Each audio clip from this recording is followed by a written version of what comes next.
Daily Words of God. The real face of Job, true, pure, and without falsity. Let us read the following. So went Satan forth from the presence of Jehovah, and smote Job with sore boils from the sole of his foot to his crown. And he took him a potsherd to scrape himself with, and he sat down among the ashes. Job chapter 2, verses 7 through 8. This is a description of Job's conduct when sore boils sprouted upon his body. At this time, Job sat in the ashes as he endured the pain. No one treated him, and no one helped him lessen the pain of his body. Instead, he used a potsherd to scrape away the surface of the sore boils. Superficially, this was merely a stage in Job's torment, and bears no relation to his humanity and fear of God. For Job spoke no words to demonstrate his mood and views at this time. Yet Job's actions and his conduct are still a true expression of his humanity. In the record of the previous chapter, we read that Job was the greatest of all the men of the East. This passage of the second chapter, meanwhile, shows us that this great man of the East should take a potsherd to scrape himself while sitting among the ashes. Is there not an obvious contrast between these two descriptions? It is a contrast that shows us Job's true self. Despite his prestigious standing and status, he had never loved nor paid them any attention. He cared not how others viewed his standing, nor was he concerned about whether his actions or conduct would have any negative effect on his standing.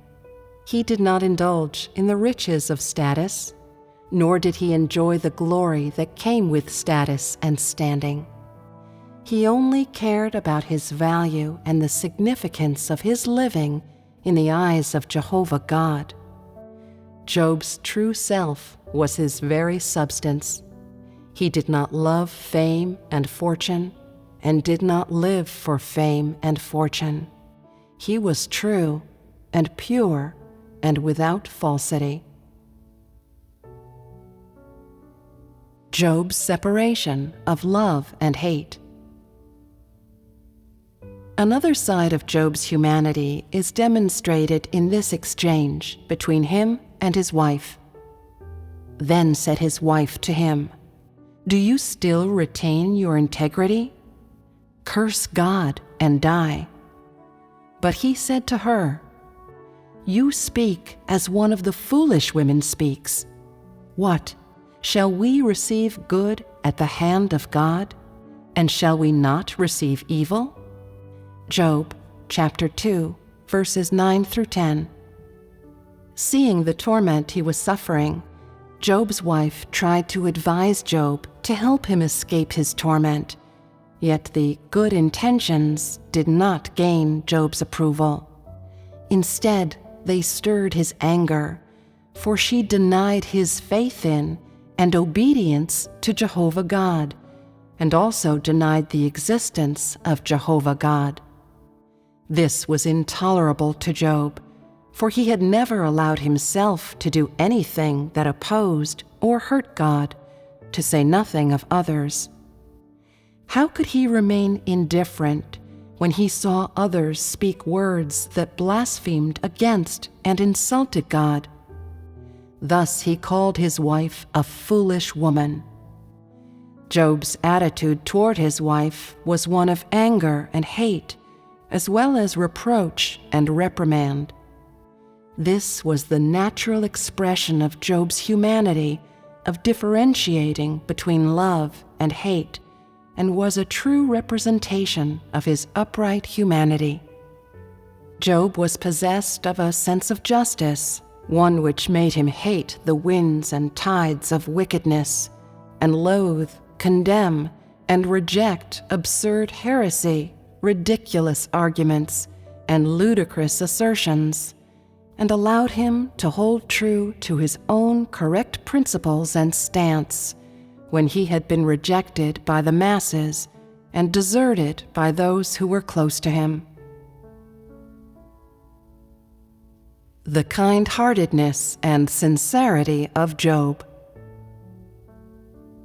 Since, in Job's conduct, we are able to see the expression of various aspects of his humanity, what of Job's humanity do we see when he opened his mouth to curse the day of his birth? This is the topic we will share below. Above, I have talked of the origins of Job's curse of the day of his birth. What do you see in this? If Job were hard-hearted and without love, if he were cold and emotionless and bereft of humanity, could he have cared for God's heart's desire? And could he have despised the day of his own birth as a result of caring for God's heart? In other words, if Job were hard-hearted and bereft of humanity, could he have been distressed by God's pain? Could he have cursed the day of his birth because God had been aggrieved by him? The answer is absolutely not. Because he was kind-hearted, Job cared for God's heart.